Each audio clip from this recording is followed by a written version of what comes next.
Ethan Cole's hands shook as he fought to control the shuttle. The small cargo ship wasn't meant to handle turbulence like this, yet here he was, spiraling through a strange atmosphere. The solar flare had hit out of nowhere, scrambling the navigation system and throwing him off course. Every attempt to stabilize the ship only made it wobble more. Sweat ran down his forehead as he pushed buttons and yanked levers, desperate for control. The warning lights flashed red. Hull integrity at 40%, the ship's voice intoned, calm but unhelpful. Ethan knew he had only one chance. He activated the emergency landing thrusters, praying the sensors were accurate. The ground rushed up, a blur of purple and green. Then, with a loud screech of metal, the shuttle hit the surface. Dust, leaves, and glowing spores exploded around him, and Ethan was thrown against the seatbelt. When he finally opened his eyes, the world looked like nothing he had ever seen. The sky was a deep violet, streaked with two suns setting on opposite horizons. Grass shimmered faintly in blue and gold, swaying in a wind that smelled sweet and sharp at the same time. Trees towered over him, their trunks twisting like glass and leaves sparkling with light that seemed alive. Ethan scrambled out of the shuttle. He surveyed the area, his heart hammering. The air was breathable but charged, almost vibrating. That's when he noticed them. Figures moved between the trees. At first he thought it was a trick of the light, but no. Dozens of tall, elegant women were stepping into view. Their skin shimmered in pale shades of silver, lilac, and faint green. Their eyes glowed softly, reflecting the twin suns. Their hair floated as if underwater, shifting in color with the light. They watched him silently, yet their presence felt alive, aware, almost judgmental. Ethan froze. Hello?" he said, waving a hand. One of them stepped forward. She had silver hair that gleamed like moonlight and amber eyes that seemed to pierce straight through him. Her expression was unreadable. A small device in his pocket, the translator crystal, buzzed to life. He hadn't touched it yet, but somehow it activated. A soft melodic voice filled the cockpit and then the clearing. You are real," Ethan blinked. "Yes, I'm real. Ethan Cole, I'm just lost, I think." The woman tilted her head, her glowing eyes scanning him. "Lost? On this world men do not exist." "How is this possible?" Ethan swallowed hard.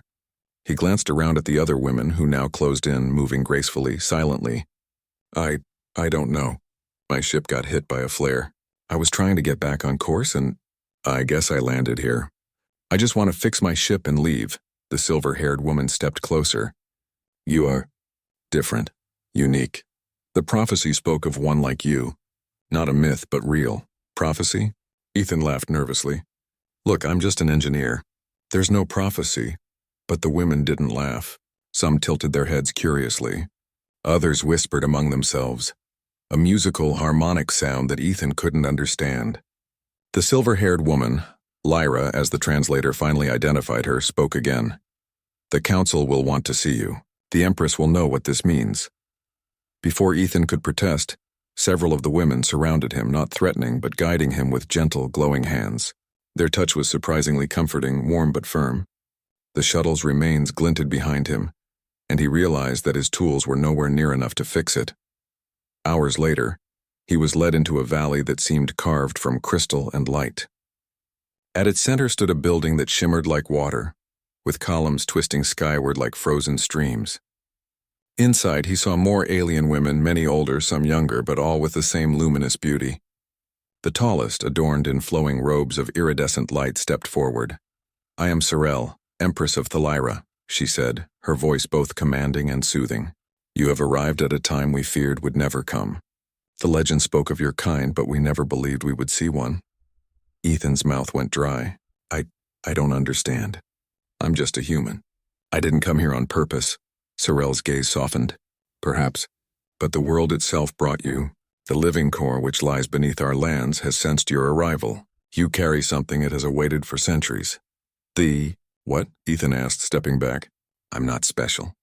I can barely fly a ship in a storm, let alone be some kind of world savior."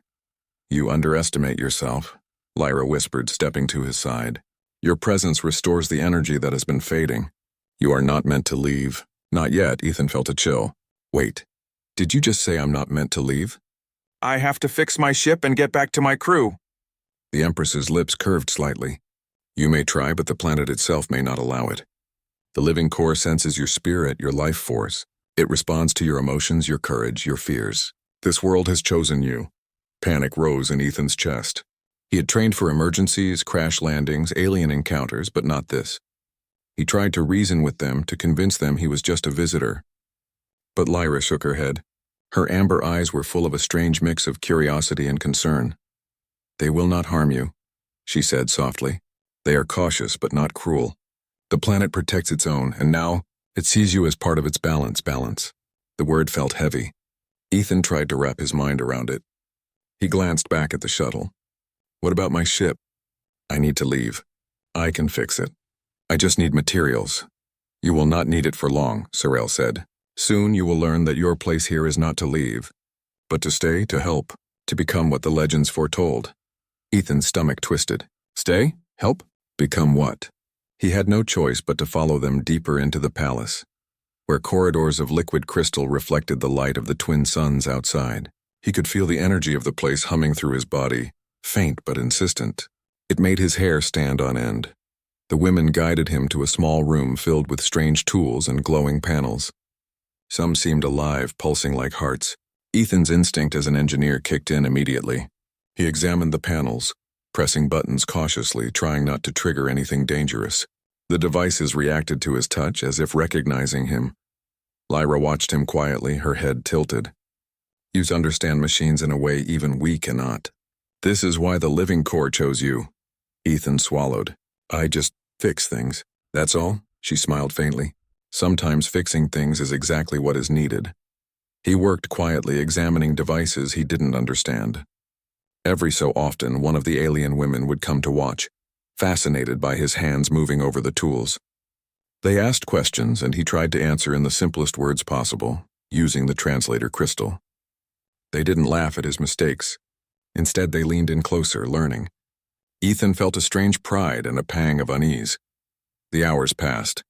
Ethan glanced out a window and saw the shuttle far below, its metal shell still entwined with glowing vines that had risen overnight. He frowned. He hadn't noticed them before. Those vines? They weren't here yesterday. Lyra followed his gaze. They respond to the planet's will. Your fear, your desire to leave, it is anchored here. The planet does not wish to let you go. Ethan felt a cold knot in his stomach. Anchored, you mean? I'm stuck? No, Lyra said, her voice soft. Not stuck, protected, but if you leave, it will not be easy. The living core is patient and persistent. He looked back at the shuttle, the only connection to home. The thought of leaving this beautiful, strange, and alien world filled him with longing. But the idea that the planet itself might resist him terrified him. Night came quickly. The twin moons rose, casting silver and violet light over the valley. Ethan tried to sneak toward the shuttle, thinking he could escape before anyone noticed. But glowing tendrils of light slithered along the ground, rising in arcs as he approached. They wrapped around the ship like fingers, anchoring it in place. Lyra appeared silently behind him. Her hand rested lightly on his shoulder. You see, the planet does not want you to leave, and neither do we. Ethan spun to face her, fear and frustration in his eyes. Neither do you? Lyra shook her head. No, not ever. He sank to the ground, running his hands through his hair. He had survived storms, solar flares, and emergency landings. But this was something different. Something alive, intelligent, and patient. The planet had chosen him. The alien women had chosen him. And somehow, whether he wanted it or not, he was part of their world now. Ethan looked up at the glowing moons, the alien women surrounding him in quiet expectation. For the first time in his life, he realized that some journeys were not meant to end where they began. Some paths were forced upon you by fate itself. And for the first time, he wondered, maybe he didn't land on the wrong planet after all. Morning light spilled over the valley, painting the violet grass in soft gold. Ethan rubbed his eyes, still feeling the weight of last night's revelations. He had survived crash landings, storms, and alien encounters, but nothing had prepared him for being chosen by an entire planet and its people. Lyra stood near the doorway, watching him carefully. She didn't speak at first. Ethan could feel her eyes on him, curious, cautious, yet protective. You should eat, she finally said. Her voice was soft, melodic. She brought a plate of glowing fruits that emitted a faint hum. Ethan hesitated, but hunger overtook caution. He took a bite. The flavor unlike anything he had known, sweet, tangy, and warm, filling him with a strange sense of energy. These are native fruits, Lyra explained. They help you connect with the planet's energy. You will feel it more clearly as you eat. Ethan chewed slowly, feeling a pulse in his chest, a connection he couldn't explain. The air itself seemed to hum in response. He looked up at her. I don't understand. I just want to go home. I didn't come here to... Whatever this is, Lyra shook her head. You were not meant to go home. At least not yet. The living core has chosen you for a reason. You can try to resist, but it will not be easy. Ethan sighed. I don't even know how to resist something like this. I'm just a human. I fix machines, not planets. Lyra smiled faintly. Sometimes fixing machines is the first step to fixing a world. They spent the day walking through the Crystal Valley. Ethan tried to observe, to understand the alien technology and strange devices scattered around the city. Every time he touched a panel or lever, the living energy of the planet responded. Vines shifted slightly, glowing brighter or dimmer, and panels pulsed with light as if acknowledging him. The alien women watched him closely, fascinated by his simple, human gestures and his ability to adapt quickly to their unfamiliar tools.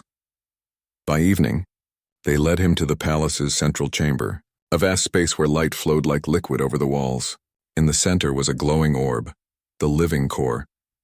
It pulsed softly like a heartbeat, and Ethan felt a strange warmth as he approached. This is the living core, Sorel said. It is the heart of our world. For centuries it has slumbered, waiting for one like you. Ethan swallowed hard. Waiting for me? I'm just a human.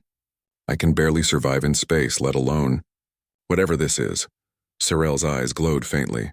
You underestimate yourself. The core responds to life forms it deems compatible. It sensed your arrival, and it knows your presence restores balance. It is not just your body here, it is your mind, your courage, your spirit. Ethan's chest tightened. The idea that a planet could sense his spirit, that his emotions could affect an entire world, was almost too much to grasp. And yet, standing before the glowing orb, he felt it, a faint vibration in sync with his heartbeat. It was alive. Lyra stepped closer. I will help you understand. But you must be patient. Over the next few days, Ethan learned to interact with the living core. The alien women guided him, showing him how his presence could heal broken energy circuits, restore dying flora, and stabilize the environment. When he felt calm, the trees would bloom. When he felt anxious, the sky would darken. Every emotion echoed across the valley. Ethan worked tirelessly, fixing devices, learning to harness the planet's energy, and slowly realizing that his skills as an engineer mattered more than he had ever imagined. The alien women began to treat him not just as a visitor, but as someone essential, someone the planet itself seemed to need. Some watched him with quiet admiration. Others, particularly Lyra, seemed fascinated by the small details of his life. How he laughed, how he frowned, how he solved problems without panic. Yet, despite the awe and respect, Ethan never stopped thinking about leaving. He still wanted to return to his life, to his crew, to the stars he had always called home. One evening under the twin moons, he approached Lyra. I need to go, he said, his voice firm but edged with desperation. I can't stay here forever. I have a life elsewhere. Lyra's amber eyes softened, but there was sadness there. I understand. But you must see this planet, my people. They need you. You are part of the balance now. If you leave, the living core will weaken. Our world may not survive, Ethan shook his head. I can't be responsible for an entire planet. I'm not some hero. You already are, she said quietly, whether you accept it or not. The next day, they brought him before the Empress again. Sorel's presence filled the chamber, calm yet powerful. You must choose, she said. The core will allow you to leave if you insist, but understand this. Your departure may weaken our world. It may not recover. The choice is yours. Ethan looked at the glowing orb of the core. He felt it pulsing in response to his emotions, and he realized that it didn't just respond to him. It relied on him. His heart ached. He had come here by accident, yet somehow he had become central to this alien world. I don't know if I can stay, he admitted. But I can't leave knowing it might die. Sorel nodded. Then you understand your role. You are here for a purpose greater than yourself. Over the next days, Ethan worked tirelessly. He repaired broken energy circuits, healed damaged plants, and stabilized the environment. The alien women assisted him, learning from his human methods, fascinated by his approach. Lyra stayed close, guiding him, helping him understand the core and quietly caring for him. One day, while repairing a particularly damaged energy conduit, Ethan paused and looked around. The alien women were watching him intently, their expressions a mix of curiosity, admiration, and something deeper he couldn't yet name. He realized how much they had come to rely on him, how the planet itself responded to his presence. Ethan felt a strange sense of belonging, though he resisted it. He had always been a traveler, a wanderer among the stars. Yet here, on this strange, vibrant world, he had purpose. His skills, his courage, his very life mattered in ways he had never imagined. The days turned into weeks. Ethan grew stronger, more confident in his abilities. He discovered that his emotions influenced the core more than he had thought. Fear could darken skies. Anger could stir storms. Hope could make plants bloom and rivers shine. He realized that the planet itself had chosen him not to trap him, but to guide him, to make him part of its survival. One evening, Lyra approached him as he watched the twin suns set. "You are different from anyone I've ever known," she said. "Not because you are strong or brave or clever, but because you care. You care in ways our people have forgotten." Ethan smiled faintly. "I'm just me. That's all I can be." "No," Lyra said softly. "You are more. And soon you will see why this world cannot let you go." The next morning, the Empress summoned him again. "You have learned much," she said. "The living core is stabilized. Our world will survive. But now, you must decide your future. Will you leave or will you stay and continue to guide us?" Ethan looked at the glowing orb of the core, felt the gentle hum beneath his feet, and looked at the alien women surrounding him. Lyra stepped forward, her hand resting lightly on his arm. He felt a surge of warmth, a connection he could not deny. He began, taking a deep breath. "I will stay. Not because I was chosen, but because I want to help. Because I see now that this place needs me." The chamber filled with light as the core pulsed brighter than ever. The alien women stepped closer, smiling, some kneeling in respect, others simply observing with awe. Ethan realized that he had become part of something greater than himself. A world alive, intelligent, and reliant on the simple courage and care of one human being. Lyra's amber eyes met his. "You could have left," she said softly, "but you stayed. That makes you different from anyone I've ever known." Ethan smiled. "I didn't have a choice," he said, laughing lightly. "Not really. Once you're part of something this alive, you can't just walk away." The Empress nodded. "Then it is settled. You will remain as our guide, our protector, our bonded one. And in time you will see that this world and its people will rely on you in ways even you cannot imagine." Ethan felt a sense of peace he hadn't known before. The fear that had gripped him when he first landed was gone. He was part of this world now, and though he had come by accident, he had found purpose. He looked out over the valley, the twin moons casting silver and violet light across the landscape, and for the first time, he felt at home. As night fell, Ethan stood beside Lyra, watching the glowing rivers and shimmering trees. He realized that his life had changed forever. He had landed on what he once thought was the wrong planet, but now he understood. The planet had not been wrong. He had been exactly where he was meant to be. The alien women gathered around, no longer strangers but allies, companions, and students of the human who had brought hope back to their world.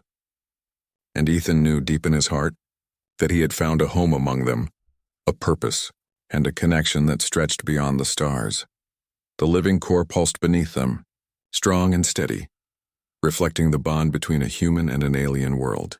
And for the first time in his life, Ethan smiled, knowing he had landed exactly where he was meant to be.